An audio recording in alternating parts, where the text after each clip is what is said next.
Hello and welcome back. एक बार आप सभी का इस चैनल पर पुनः स्वागत है।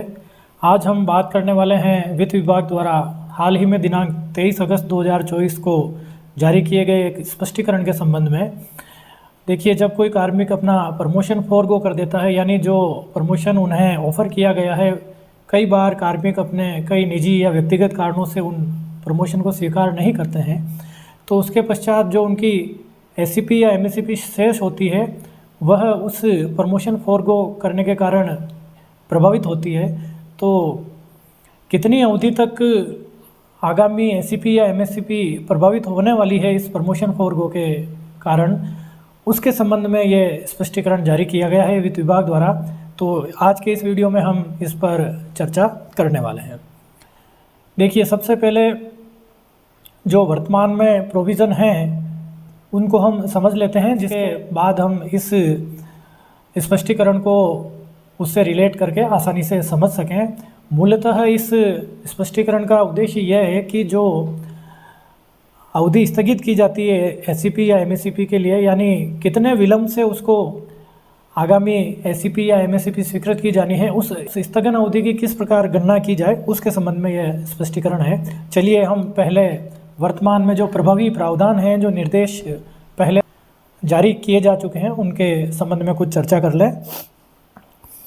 आप अपनी स्क्रीन पर देख पा रहे होंगे, ये राजस्थान सिविल सेवा पुनरीक्षित वेतन नियम 2017 की अनुसूची 6 जो प्रमोशन फोरगो के प्रकरण में किस प्रकार से एससीपी या एमएससीपी विलंबित की जाती है उसके संबंध में है।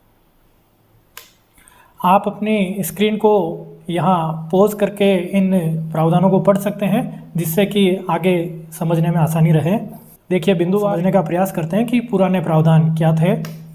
सबसे पहला बिंदु इसमें यह है कि यदि कर्मचारी उनको ऑफर की गई पदोन्नति का परित्याग कर देता है तो उनके जो शेष एससीपी और एमएससीपी के लाभ है वो उनको स्वीकृत नहीं किए जाते हैं, बशर्ते जब तक कि वो पुनः प्रमोशन को स्वीकार नहीं कर ले। दूसरा जो बिंदु है वह यह है कि उस कार्मिक को जो पहले ही एससीपी या एमएससीपी के लाभ दिए जा चुके हैं, तो प्रमोशन फोरगो करने के बाद जो पहले लाभ स्वीकृत किए जा चुके हैं वह अप्रभावी रहते हैं। ऐसा नहीं है कि कार्मिक ने आज प्रमोशन फोरगो किया है और उससे पहले जो एससीपी या एमएससीपी के लाभ उनको मिल चुके हैं वो उनसे पुनः प्रत्याहरित कर लिए जाएं या उनमें कोई कमी या संशोधन कर दिया जाए, वह पूर्ण रूप से अप्रभावित रहेंगे। पुराने लाभों में किसी भी प्रकार की कटौती यहाँ नहीं की जाएगी। जो अगला बिंदु वह यह है कि उनको जो उनकी ड्यू एससीपी या एमएससीपी रह गई है उनका लाभ तभी देय होगा जब वो प्रमोशन को पुनः स्वीकार कर लें, और ऐसे प्रकरण में वित्तीय उन्नयन उतनी ही अवधि तक स्थगित रखा जाएगा जितना कि पदोन्नति को स्वीकार करने में विलम्ब हुआ है। तो अब जो कार्यालय अध्यक्ष के जो असमंजस की स्थिति है वह इसी बिंदु पर उत्पन्न हो रही थी कि ये जो विलम्ब की अवधि है दोनों पदोन्नति के बीच में, इसका निर्धारण किसके आधार पर किया जाए।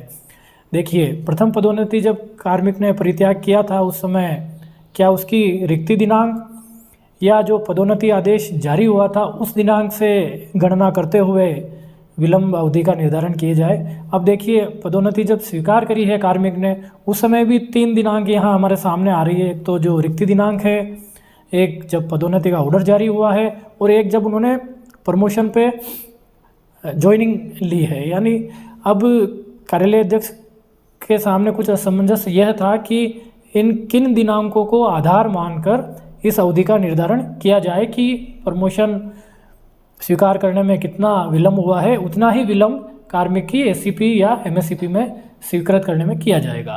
तो इसी असमंजस के कारण कई प्रकरण वित्त विभाग को प्रेषित किए गए कि इनका उदाहरण किस प्रकार किया जाए, और उसके प्रत्युत्तर में ही वित्त विभाग द्वारा ये स्पष्टीकरण जारी किया गया है। तो अब वित्त विभाग ने यहाँ क्या स्पष्टीकरण जारी किया है इसको थोड़ा हम यहाँ देख लेते हैं। देखिए, ये वित्त विभाग का जो स्पष्टीकरण है, आप इसको पॉज करके एक बार यहाँ इस पैराग्राफ को पढ़ लें जिससे वो आसानी से समझी जा सके। तो इस स्पष्टीकरण में मुख्यतः 2 बिंदुओं पर निर्देश जारी किए गए हैं। एक तो स्थगन अवधि का निर्धारण किस प्रकार होगा कि कितने विलम्ब से एससीपी या एमएससीपी स्वीकृत की जाएगी, उस एससीपी या एमएससीपी के कैश बेनिफिट किस दिनांक से देय होने वाले हैं। इन दोनों बिंदुओं को यहाँ स्पष्ट किया गया है। प्रथम बिंदु स्थगन अवधि का निर्धारण।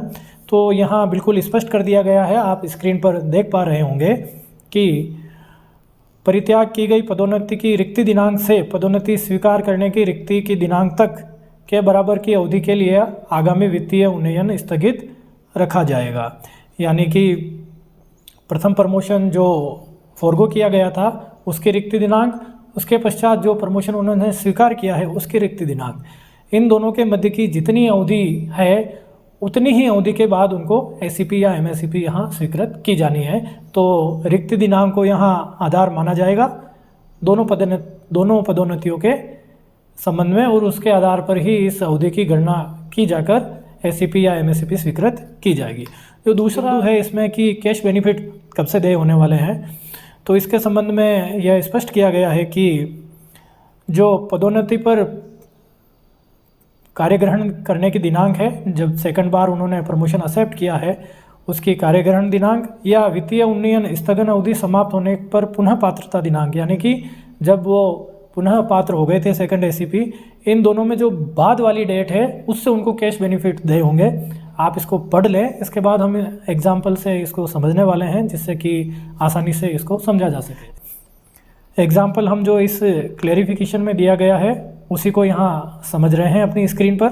चलिए देखिए, किसी कार्मिक का 2019 की रिक्ति दिनांक वित्तीय वर्ष 2019-20 में प्रमोशन हुआ है, लेकिन उन्होंने किन्हीं कारणों से इस प्रमोशन को फॉरगो कर दिया, यानी कि उन्होंने प्रमोशन स्वीकार नहीं किया गया है।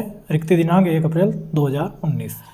इसके पश्चात वर्ष 2020 12 दिसंबर 2020 में उनकी एक एसीपी ड्यू हुई है, चाहे वो 9, 18 या 27 जो भी हो, एक एसीपी ड्यू हो गई है, लेकिन यह एसीपी उनको यहाँ स्वीकृत नहीं की जाएगी क्योंकि प्रमोशन फॉरगो होने पर आगामी एसीपी या एमएससीपी स्वीकृत नहीं की जाती है। तो चूँकि इन्होंने 1 अप्रैल 19 का प्रमोशन फॉरगो कर दिया था, इसलिए यहाँ इनको ये एसीपी स्वीकृत नहीं की जाएगी। अब आगामी डीपीसीओ में जब भी इनको पुनः सम्मिलित किया गया तो वित्तीय वर्ष 2022-23 की डीपीसी में 1 अप्रैल 2022 से इनको पुनः पदोन्नत किया गया और इस बार इन्होंने ये पदोन्नति स्वीकार कर ली। तो अब आप इस एग्जाम्पल में देख पा रहे होंगे कि पहले रिक्ति दिनांक 1 अप्रैल 2019 थी, इस बार रिक्ति दिनांक 1 अप्रैल 2022 है, यानी कि 3 वर्ष का यहाँ विलम्ब हुआ है और रिक्ति दिनांक से ही हमें यहाँ उस अवधि का निर्धारण करना है। तो यहाँ 3 वर्ष विलम्ब हुआ है, तो जो इनके एसीपी या एमएससीपी जो ड्यू थी वह भी अब 3 वर्ष बाद ही हम यहाँ स्वीकृत करेंगे। तो इस प्रकार से इस अवधि का निर्धारण यहाँ किया जाना है। और जो प्रमोशन इनका हुआ है वह चूँकि बैक डेट से हुआ है, इस एग्जाम्पल में ऑर्डर बाद में जारी हुए हैं, तो इन्होंने 10 मई 2024 को यहाँ पदोन्नत पद पर अपना कार्यग्रहण किया है, ज्वाइन किया है। तो यहाँ हमने पहले ही गणना कर ली है कि जो उनकी एसीपी ड्यू हो रही थी दिसंबर 2020 में, वह उनको ठीक 3 वर्ष बाद 12 दिसंबर 2023 से स्वीकृत कर दी जाएगी। जो विलम्ब प्रमोशन में जो विलम्ब हुआ है रिक्ति दिनांक के आधार पर, उतने ही विलम्ब यानी 3 वर्ष के विलम्ब से उनको एसीपी को यहाँ स्वीकृत कर दिया जाएगा। डिफरेंस की जो वैकेंसी डेट से गणना है यहाँ स्पष्ट की गई है। अब देखिए दूसरा जो बिंदु था कि उनको कैश पेमेंट कब से देना है इस एग्जाम्पल में, तो जो 2 दिनांक है, एक तो कार्यग्रहण दिनांक जो 10 मई 2024 है और पुनः पात्रता दिनांक एसीपी पर जो 12 दिसंबर 2023 थी। तो इसमें लेटर डेट यानी बाद वाली डेट से इनको कैश बेनिफिट देने हैं। तो स्पष्ट है 10 मई 2024 इसमें लेटर डेट है, तो इस डेट से इनको कैश बेनिफिट प्राप्त होना चालू हो जाएंगे। तो यानी यहाँ कैश बेनिफिट 10 मई 2024 से दे होंगे। हालांकि एसीपी स्वीकृति तो 12 दिसंबर 2022 से ही हो जाएगी, लेकिन जो कैश बेनिफिट है वो 10 मई 2024 से दे होंगे। तो इस प्रकार जो कन्फ्यूज़न के पॉइंट थे उसको इस स्पष्टीकरण के द्वारा यहाँ बिल्कुल क्लियर कर दिया गया है। आशा है कि इस वीडियो में दी गई जानकारी आपको उपयोगी लगी होगी।